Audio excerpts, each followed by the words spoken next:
Hello বন্ধুরা, কেমন আছো সবাই? আশা করি সবাই ভালো আছে আর আমিও ভালো আছি। আজকে তোমাদের সামনে নিয়ে চলে এসেছি ধনেপাতার পকোড়া।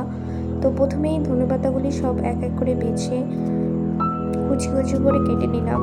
এরপর এক এক করে সব ধনেপাতাগুলি কুচি কুচি করে কেটে নেব।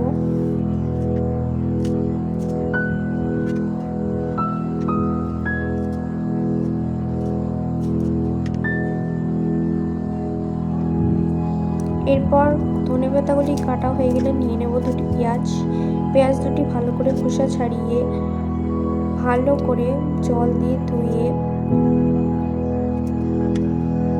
কুচি কুচি করে কেটে নেব।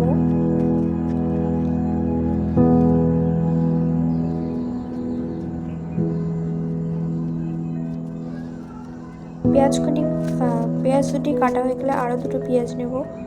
এইভাবে আমি 4টে পেঁয়াজ নিয়েছি, তোমরা পারলে বেশি পেঁয়াজও নিতে পারো, পরিমাণ হিসেবে পেঁয়াজ নেবে। পেঁয়াজগুলি ছোট ছোট কুচি কুচি করে একদম করে ছোট্ট ছোট্ট পিস পিস করে কেটে নেব।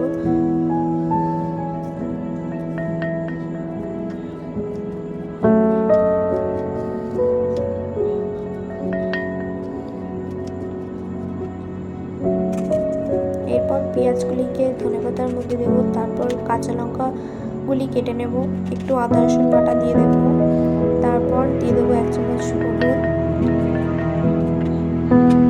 পরিমাণ মতো জিরে, পরিমাণ মতো ধনে,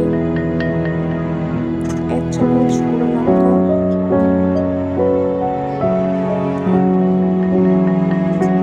পরিমাণ মতো লবণ এবং এগুলি 1 চামচ মতো কর্নফ্লাওয়ার দিয়ে মিশ্রণটিকে ভালো করে মিশিয়ে নেব।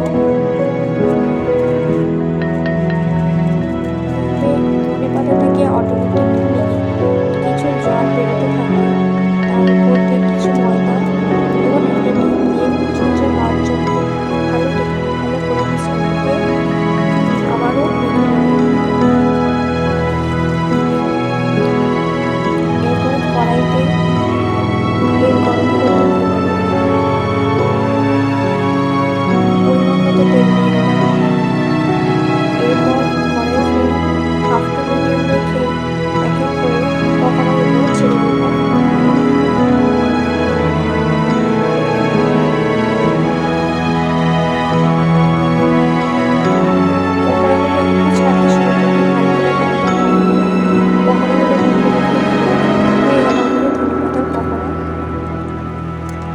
খেতে অসাধারণ সুন্দর এবং বর্ষার ঋতুতে যখন বৃষ্টি পড়ে বাইরে হালকা হালকা ওয়েদারে, ঠান্ডা ঠান্ডা ওয়েদারে এই পকোড়াগুলো খেতে বেশ ভালোই লাগে।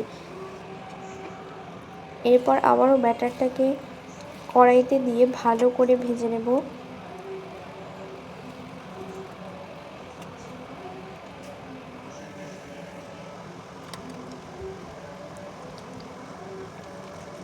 দেখো কেমন লাল লাল হয়ে গেছে। এগুলিকে এক এক করে উল্টে পাল্টে নিয়ে ভালো করে ভেজে কড়াই থেকে তুলে নেব।